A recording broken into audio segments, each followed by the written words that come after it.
अभाव ही भाव के लिए प्रेरित करता है।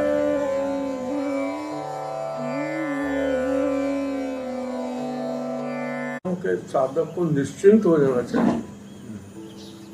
उसका अर्थ ये कि अगर आप शुद्धता में हैं, अपनी निजी पवित्रता में हैं, पॉजिटिव हैं, प्रेमपूर्ण हैं, तो सारा अस्तित्व आपकी केयर करता है।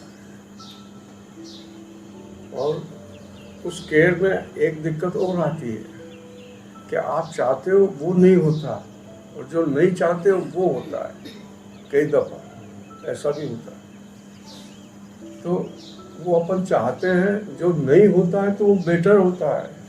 वो नहीं होना चाहिए हमारे लिए, साधक के लिए नहीं होना चाहिए, लेकिन साधक की इच्छा कैसा हो।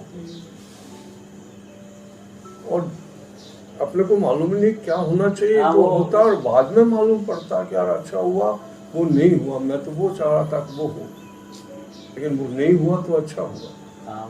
चेतना के विकास में मदद ही होती है। वो आपकी भौतिक डिजायर में कोई मायने नहीं रखते। भौतिक डिजायर आपकी, अब मान लो अब साधक में से कोई राजनीति में जाना चाहे और वो कोशिश करे तो हर जगह सफलता मिलेगी। अपनी महत्वाकांक्षाओं की दौड़ में वो कुछ करना चाहे, हर जगह सफलता मिलेगी। अगर उसके अगेंस्ट है, साधक के आगे के विकास के खिलाफ है, तो उसके वो नहीं होगा। और वो होगा जो उसको आगे जा कर के फिर रियलाइज होता है कि उस समय वो हो जाता तो मैं भटक जाता। मेरे गुरुजी ये बार बार मुझे यही लगता है, जिसमें फैक्ट्री लगी थी तो पूरी ऊर्जा लगाई मैंने, उसके बावजूद मेरे को असफल किया गया। वो आपसे मिलाने के लिए।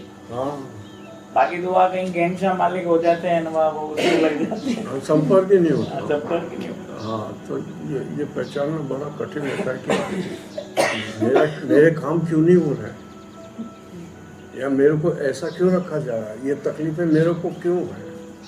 तो हमारा दिमाग कई दफे प्रश्न आते हैं, क्या भगवान की कृपा नहीं है मेरे ऊपर? उसकी कृपा के कारण ही तुम्हारा काम या तुम्हारी हालत जो अभी वर्तमान में है वो है। ओशो ने एक जगह कहा कि तुम जहाँ हो, जैसे हो, जो तुम्हारी परिस्थितियां हैं वो तुम्हारी साधना के अनुकूल है। और जो कुछ घटता है वो साधना के अनुकूलन में घटता है। तुम चाहो कि उसके खिलाफ काम करो तो नहीं होगा। अब अपन ही सोचते हैं कि यह हालत में मेरे को रखा है, या मेरे को समाधि नहीं लग रही है, या मेरा काम कम नहीं हो रहा है। परसों एक मित्र आए कि वो कह रहे थे कि कहाँ पर गए, कि क्या कभी ऐसा भी होगा कि मैं पूरी साधना में रहूँगा, साधना ही करूँगा और मेरा कोई झंझट ना हो।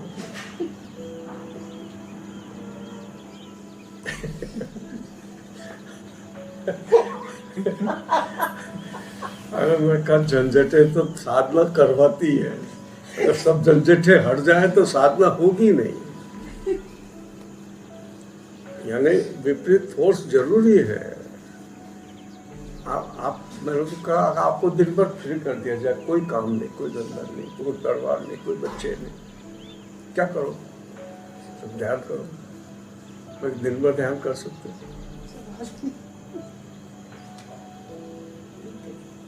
मेरे कभी कभी ग्रेस उतरता है, उसमें तुम्हारी हालत क्या हो जाती है। फोन करते हो तो सहन नहीं हो, मतलब पागलपन के लगता। इतना सा प्रसाद मिलता है जिसमें तुम्हारी ये हालत हो जाती है। पूरे दिन वो हालत होगी, तुम क्या करोगे? मैं फिर मेरे बच्चे का ध्यान दिया।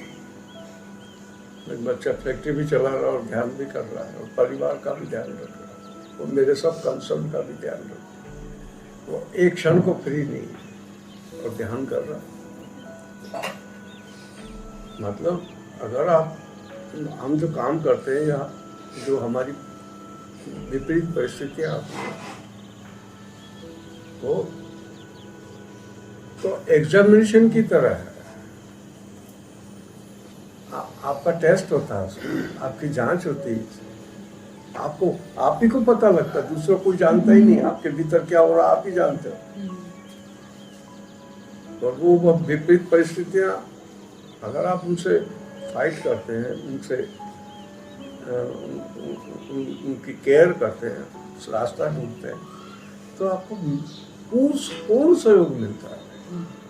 लेकिन मुसीबत ना आए ये मांग ही गलत है, कठिनाई ना आए ये मांग ही गलत है। वही मांग तो तुम्हें आगे भविष्य के लिए निखारेगी। अभाव ही भाव के लिए प्रेरित करता है।